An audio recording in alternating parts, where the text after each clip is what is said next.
Hi you all, how you all doing? Welcome back to Karen's Vibes. Welcome back to my platform. I realized that I made an error Sunday. Yeah, I think Sunday was the last time I was on. And I did my live. I didn't realize that the book, when I was showing you the book was upside down. And I saw that I turned the camera the right way, so I don't know how I got the book to be upside down. That video that I posted, because I have to be uploading the videos and posting them. So welcome everyone, how you all doing?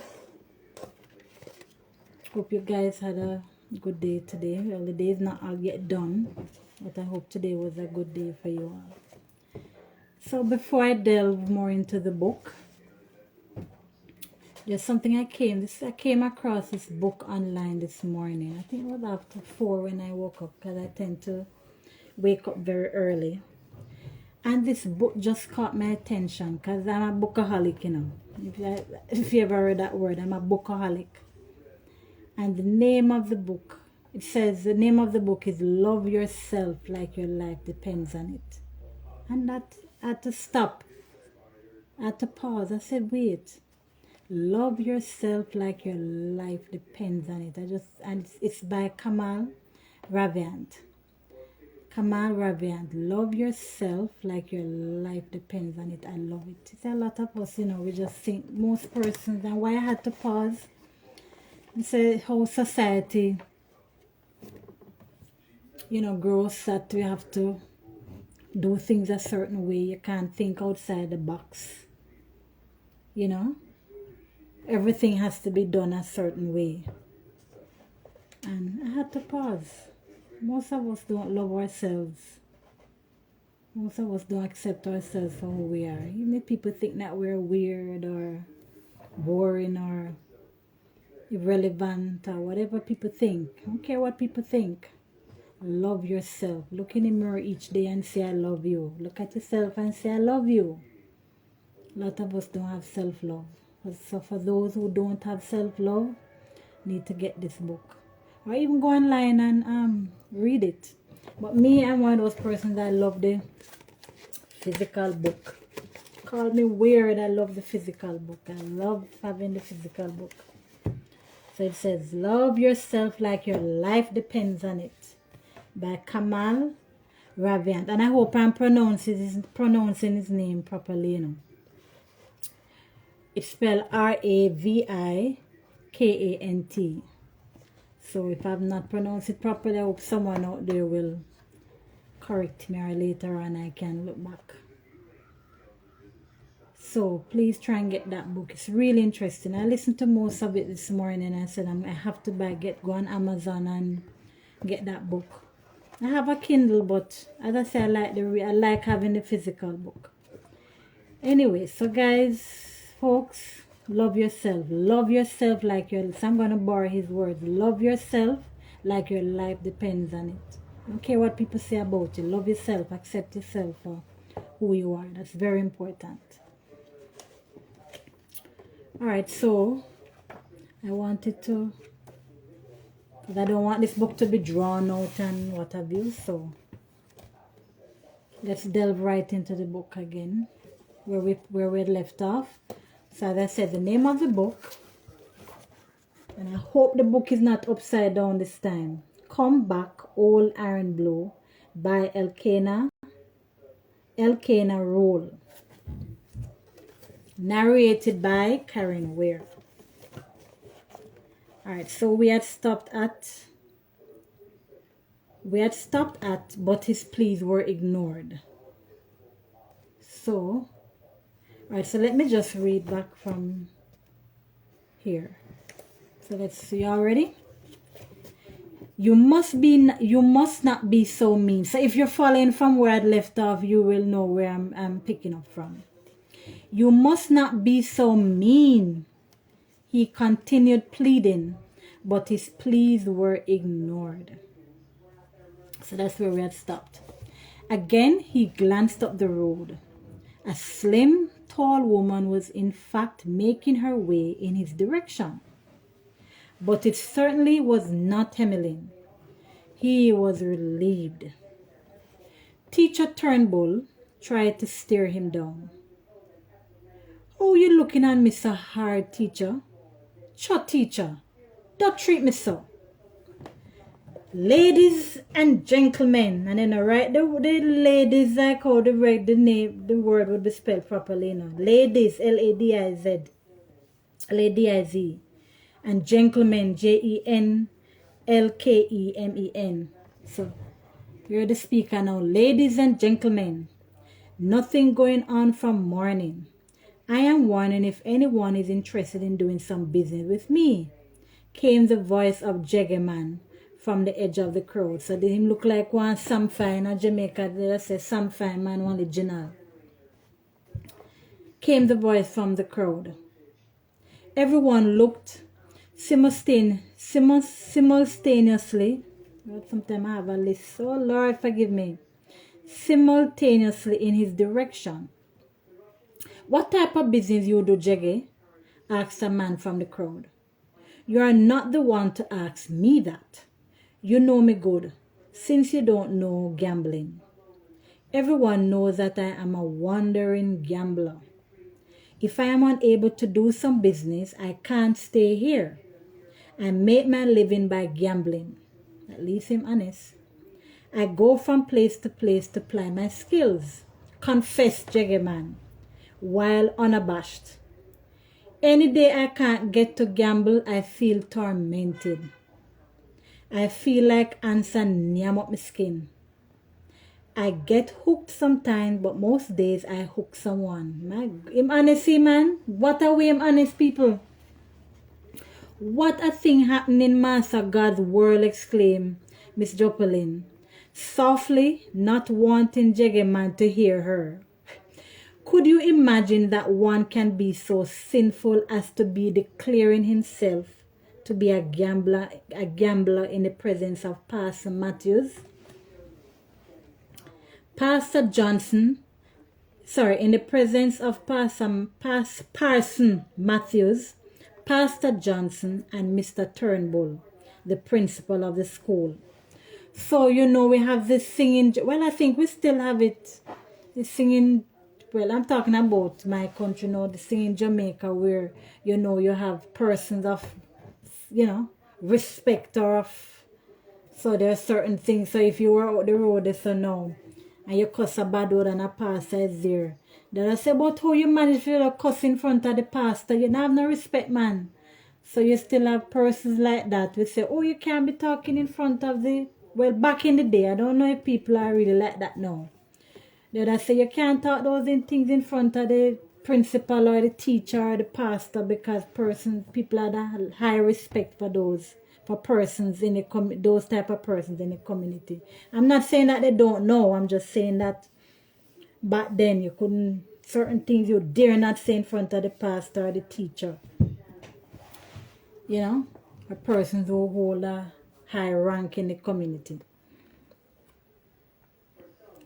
Right, let's see. Alright, let me just start back. "Could you imagine that one can be so sinful as to be declaring himself to be a gambler in the presence of Parson Matthews, Pastor Johnson, and Mr. Turnbull, the principal of the school? Same way them would fly in a God's face. Good manners and respect are gone from this world. This is a generation of vipers." In old time, people love to say that. Them are pitting nowadays, a generation of vipers, they don't have no manners. Them are pitting nowadays. That's the old time people love to talk about so-called generation of today. "This is a generation of vipers, spoken of by John the Baptist. Them won't live as long as me or you. According to the Bible, their days will be shortened. We are the last elect of God. All the little children who are now around now won't live to grow big. The end of time is near." And from I've been a child, I heard that the end of time is near. And my mother said the end of time is near, and it is still near. "I agree with you, ma'am," stated Mass Georgie. "A curse is on this district. Nothing good will ever happen here. I knew well that any motor car would not be coming here, as I saw it in my vision last night. In that dream, I saw Pappy McDonald driving a jackass, not a motor car. I won't wait any longer, as I am no fool, he said as he walked away, stating that as long as Pappy Mack lived, he would drive nothing but a jackass. My God, that's not so nice to say at all. He made a sudden jolt and retraced his steps. Bet me £1, he declared. Anyone wants to bet that Pappy Mack does not come home with any car? Yes, man, I will bet you, agreed Jaggerman in an enthusiastic tone. I never refuse gambling. Agreements were finalized and Teacher Turnbull consented to hold the bet. Miss Joplin was seen in another section of the crowd. Remember her? Look at Mr. Turnbull's trousers. So she go around watching everybody clothes. Look at Mr. Turnbull's trousers, she whispered away from his hearing. It's crushed up as if he doesn't have a wife. I would never allow my husband to come on the road like that. All of them want husband and don't know how to care man. That's a woman and she mix up in. Teacher Turnbull should send back that woman home to her mother. I don't believe that Teacher Turnbull's wife can string a needle properly. What she know about the woman face said that? You see me how Joplin fast? She said, half closing her eyes and turning her head the other way. Her eyes caught Mr. June, another teacher at the school. Look over here, she said. A puss boot that other teacher has on? I really never see a man dress up in puss boot yet. And him look so bossy in a puss boot. Woman must wear puss boot, not man. Mr. Turnbull getting fat though. So is she going around making all these comments about everybody? No, because she see everything, not no past she. He's now turning into a real bull. Probably the wife can in fact do a little cooking. I must try to get some food that she cooks one day to see how it tastes. What a terrible woman.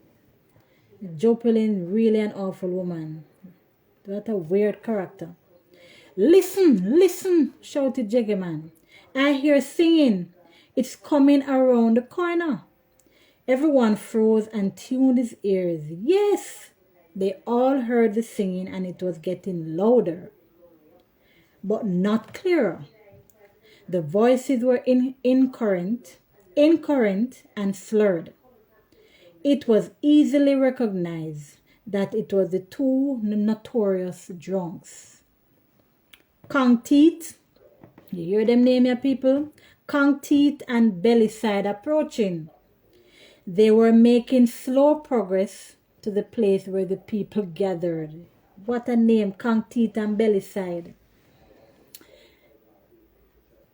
Teacher, teacher, shouted old Iron Blue in an urgent, anxious tone.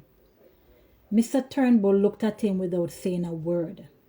He wrinkled his brow, narrowed one eye, bit his lip and turned away his face.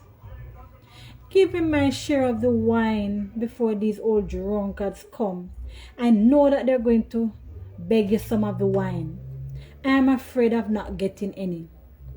Don't be mean, sir. Please, for just a small drink. One drink will hold me together for the rest of the evening. Mr. Turnbull simply shook his head and paid him no attention. So old Iron Blue up plead and asked for some of the wine. And like him, I got dead if he not get it. Answer me with your mouth, no, sir. Oh my God. Answer me with your mouth, no, sir. Say yes or no. But I want you to say yes. Mr. Turnbull ignored his plea. Old Iron Blue walked away grumbling. Old Iron Blue walked away grumbling vigorously as he walked. I didn't know that a person could be so mean. His degree of meanness is matchless. This is worse than meanness. This is what we call cobbage. Mercy God, never heard that word yet. The last degree of meanness is cobbage. Mr. Turnbull gained that qualification. See how his neck back deep? Oh my God. See how his neck back deep? Anybody you see with such a deep neck back, always mean and stingy. My God. Looking at Mas Agabus, he declared, look at Mas Agabus, how big and fat he is. That man is not stingy. He is kind and generous. He works hard, but nyam good food. Mas Agabus merely nodded with minimum expression. He was at all times very late for every occasion. But this time, he arrived early. If it were a short meeting or church service, he sometimes met the people going home. Going home while he was going to attend. So that means him always late. He always blamed his toothache for his lateness. Sometimes he wrapped around his entire head in an enormous towel to demonstrate his predicament. He must make everybody know him sick. Strong tobacco, he said, often ease the pain.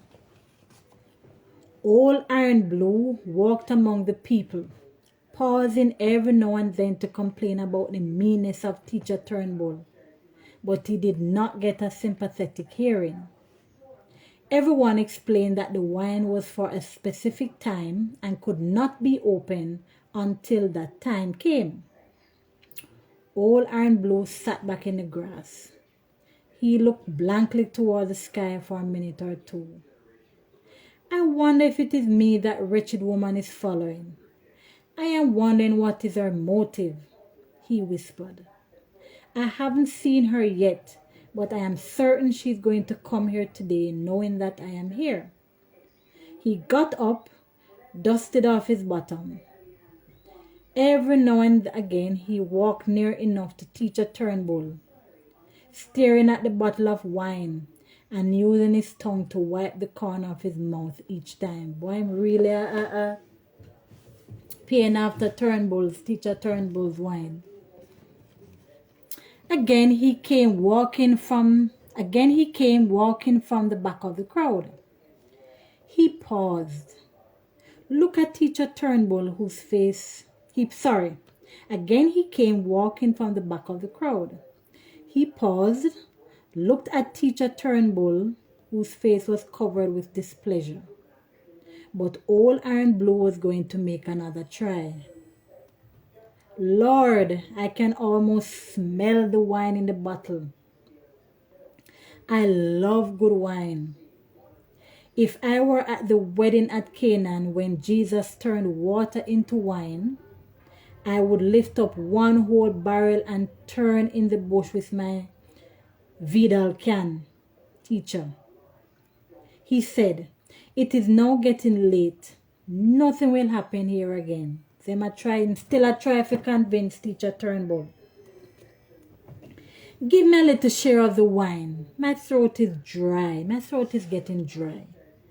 A little wine will help me well. If you give me some of the wine, tomorrow I will bring you a dozen roasted breadfruit, and a big ripe jackfruit. I know you love breadfruit. One man say you and hog are no squabs. But that man rude. I am not like him. I have plenty manners and respect. Give me one spoonful. I am making my demand very small. Just one spoonful. You pestering mosquito. I am going to give you the bottle of wine. So Teacher Turnbull just get upset now and decides I'm going to give him the wine. My God. Me, if it was me, wasn't going to get it until the time come to open it. You pestering mosquito, I'm going to give you the bottle of wine so that I may obtain peace till I am ready to go. said the aggravated teacher, handing in the bottle of wine. This is only one bottle of wine, a single gulp for you. Men have sacrificed much more than this for peace. My God. Don't give him, teacher, came a chorus of response from the people nearby. Excuse me, folks, just give me 1 second. There's a gentleman outside doing some work. I think he's gonna leave now. Just give me a second, excuse me.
I'm sorry about that, folks. There's a gentleman doing a wall at the back, so he was ready to go. So I had to go and see him. Or where did we reach now? So after he gave him the bottle of wine, he said to him, men have sacrificed much more than this for peace. And then people now started to shout, don't give him, teacher, came a chorus of response from the people nearby. Him too qualify and heads up. Me never hear that yet. Him too, never start use that. Him too qualify and heads up. But old Iron Blue already had it in his hand, grasping it so quickly that Mr. Turnbull did not have a split second. You so quick him grab that? Did not have a split second to change his mind. Thank you, teacher. You are a gentleman.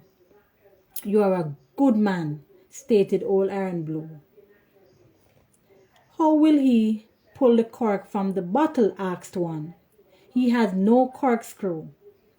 He continued, almost laughing at his dilemma. You don't know him well, said Mr. Butters. See this other name? Mr. Butters, trying his best to choke back a laugh. If he can't open it, he will use his teeth and bite off the head of the bottle. Sorry. If he can't open it, he will use his teeth and bite off the bottle head. He's going to make it a simple task to get that wine from the bottle. A bit of stick was lying on the grass nearby. Old Iron Blue picked it up, brushed off the dust, and used it to push the cork down into the bottle. His face was covered with delight and pleasure. I can just imagine. Give me some, 2 or 3 people cried out. But the bottle was already in old Iron Blue's mouth, with his dog looking on, pleading. They looked at him and saw the bump in his throat moving rapidly. Mercy God, saying, put the buckle in him head and him not take no time. They looked at him and saw the bump in his throat moving rapidly up and down as he held back his head, turning the bottle straight up above so that he got maximum flow. They were amazed to see how he got the wine to flow from the bottle. Wine, old iron blue craving bad. With a little more than a spoonful remaining, he took the bottle from his mouth. Holding up the mouth of his dog, he said, "Come, Bulrush." "Lively up your spirit, boy," said the dog. Here was the dog named Bulrush. So him said, "Come, Bulrush. Lively up your spirit, boy," as he poured the little wine into the mouth of the dog. Bulrush coughed 2 times after swallowing and went to lie back in the grass, looking very satisfied. Poor dog. "I drink," worried old Iron Blue.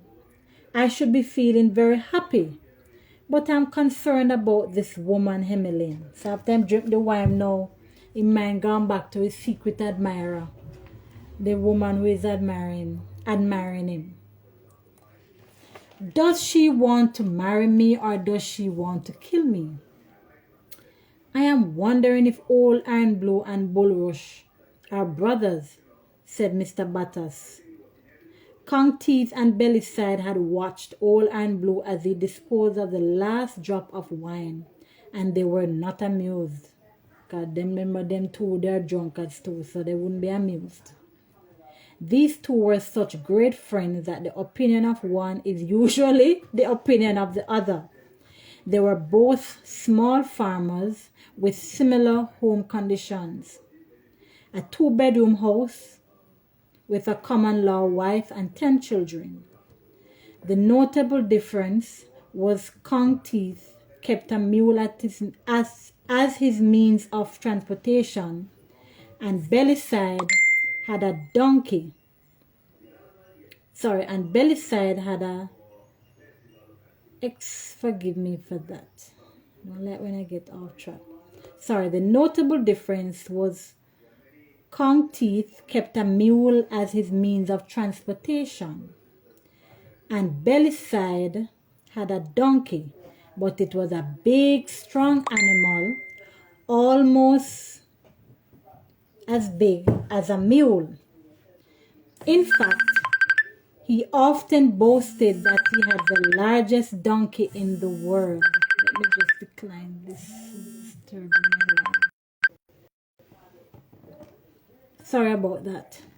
Their capacity for a difficult task was almost legendary. No other man in the country could measure up to them. Each morning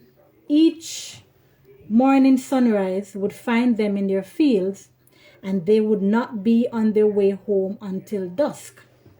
They worked together as partners in each other's field each day. Along with the planting of crops, they kept cows, goats, and pigs. Their respective fields were a mile or more away from their homes, so they built huts in which they stored requirements to take care of their basic needs. These included pots, salt, matches, pans, calabash cups, and lengths of bamboo in which to store water. You know, when you go to bush to plant, those who do farming will know. You have your farming and your farming's way off. You have your little things, a little hut with your things and store for cook your pot and stuff like that. So this is what they did.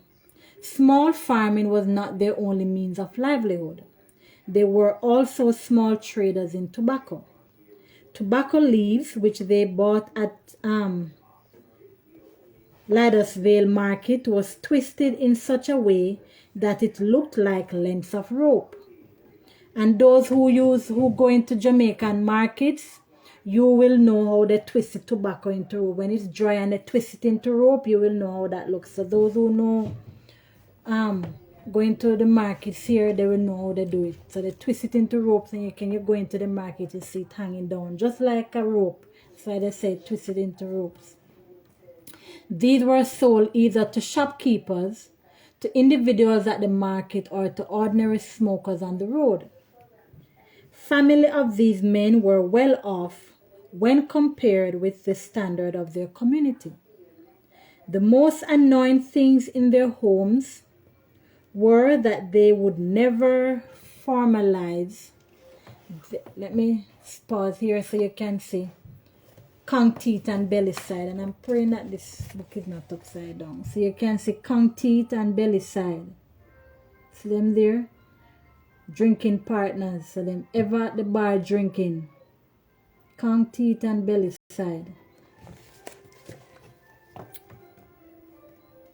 So let me read back here. It says the most annoying things in their homes were that they would never formalize their relationship by marrying their woman, and they drank much more rum than they could manage, at least once each week.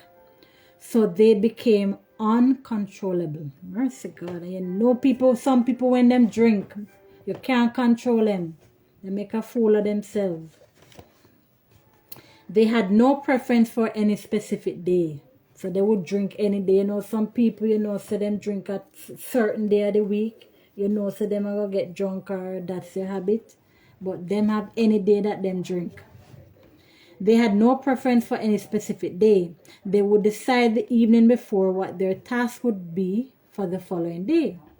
Tomorrow a liquor day, man. No work. One would declare, rum day, man. There was rarely any disagreement about that. Spontaneous agreement could always be guaranteed.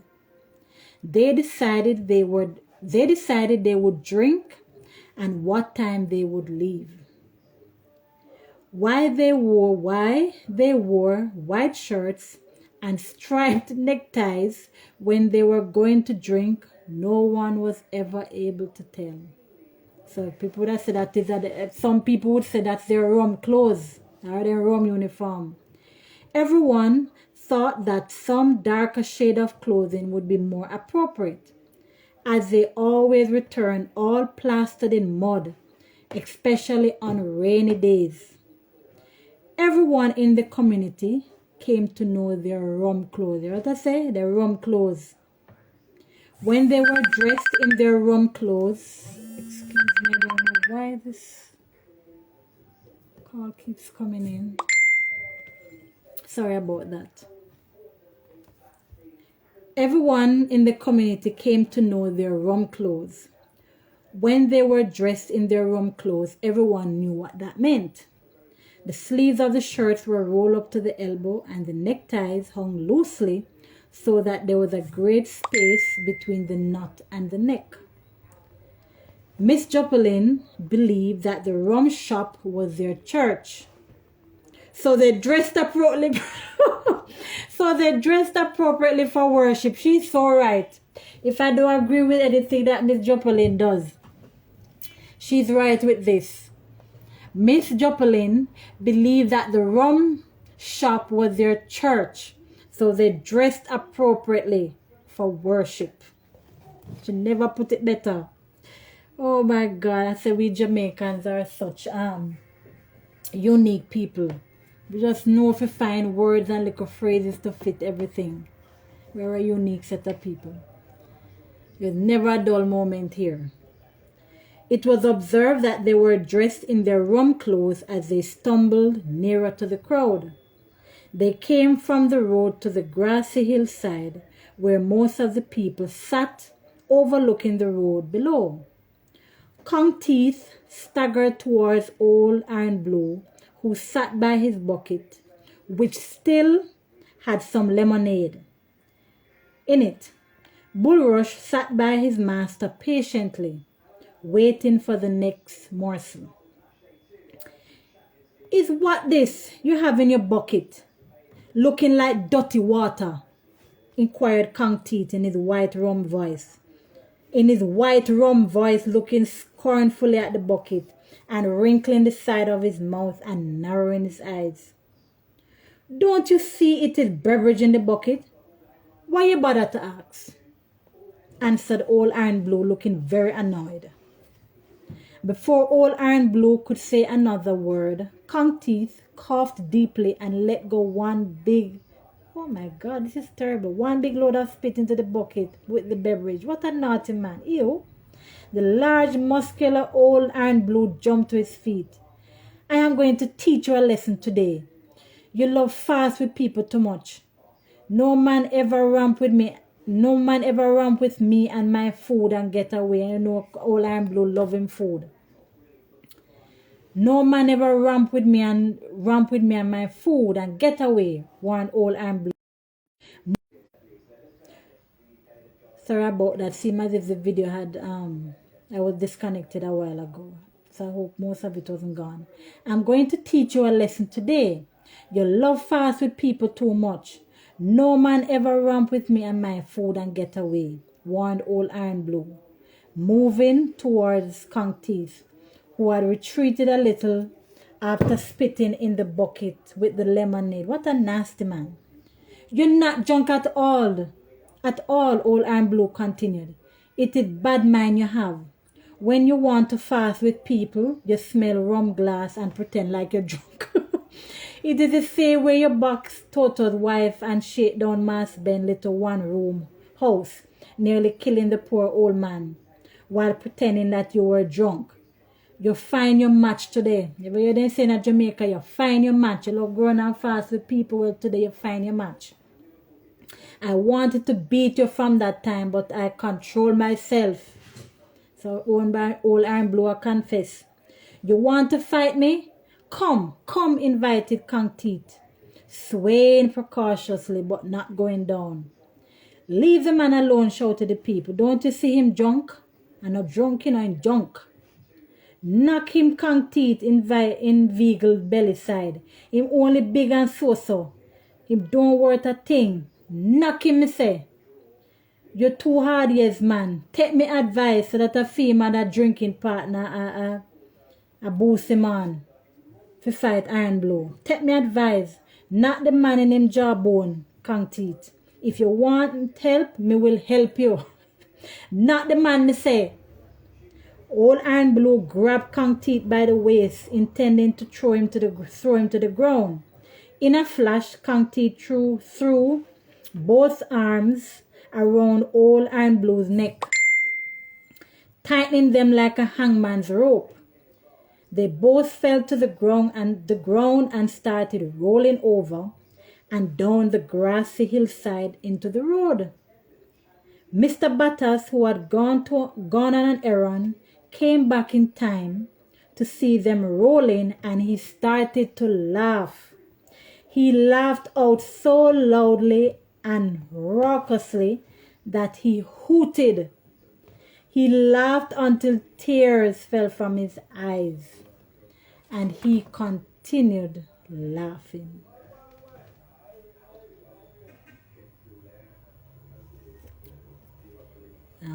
Old Iron Blue had by now loosened his hold, but Kong Teeth was fastening his grip around Old Iron Blue's neck. Bulrush kept on running in circles and barking all the time. Neck hold him and squeeze him. Neck hold him and squeeze him, neck, Kong Teeth urged belly side. Poor Old Iron Blue began to croak like a frog as he made choking, gurgling sounds. He was helpless and unable to defend himself. He could not even call for help as his voice was cut off. Squeeze the brute's neck tighter, Kong Teeth. Tighten your hold, but don't kill him. If you kill him, they will charge you for murder, continued Bellyside. Let him go now, Kong Teeth, one called out. See him eyes pulp out of him head like when rat catch in a trap. Mercy God. See him eyes pulp out of him head like when rat catch in a trap. Mr. Butters, you're laughing. You don't see the man about to kill the other man.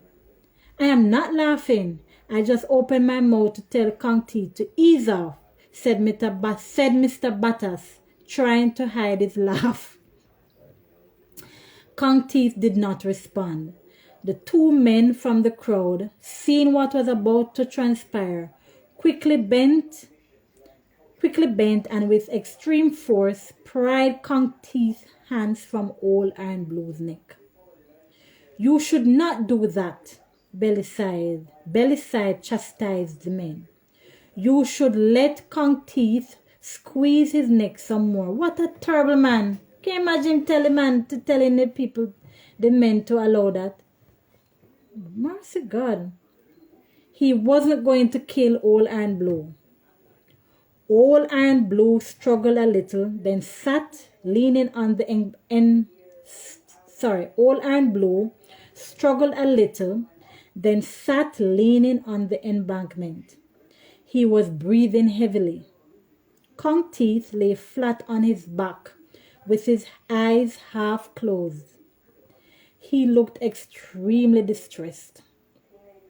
It appeared as if he would make his final gasp at any moment. Now we're going to pause there.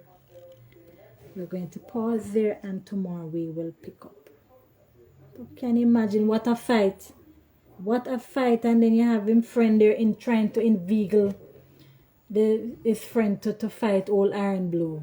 Mercy me. And these are things that happen in everyday life, you know. Just a story, but these are things that happen in everyday life all around the world. Where some people nowadays just some blind and just love to see fights instead. Well, and then again, if you watching somebody fight and people are fighting and you go to part the fight, sometimes you end up losing your life too when you're trying to go part the fight. So you still have to be careful, but fighting is not something that's to be encouraged. Well, it's a story, but these are things that happen every day. Ah boy, but this is funny. Very funny. Alright, so I'm going to pause it there for today, and then tomorrow we will pick up on where we left off. And I'm going to try and do it earlier tomorrow so we can get more in. Because I have lots more book to read, so I'm going to try do it a little earlier so we can get more in tomorrow. So, thank you for joining me. Thank you for taking your time out, spending the time to listen to me read. I really appreciate it. And whether you're joining this live now, or you will see the video at another time, thank you for tuning in. Please remember to like and subscribe, because I'm trying to get a certain amount of subscribers so I can actually go live on my YouTube channel. So please like and subscribe to Karen's Vibes. So you all have a good evening. Enjoy the rest of the evening. Have a good night. Take care of yourselves, and I will see you guys then. So take care until I see you tomorrow. Bye. Peace out. Bye.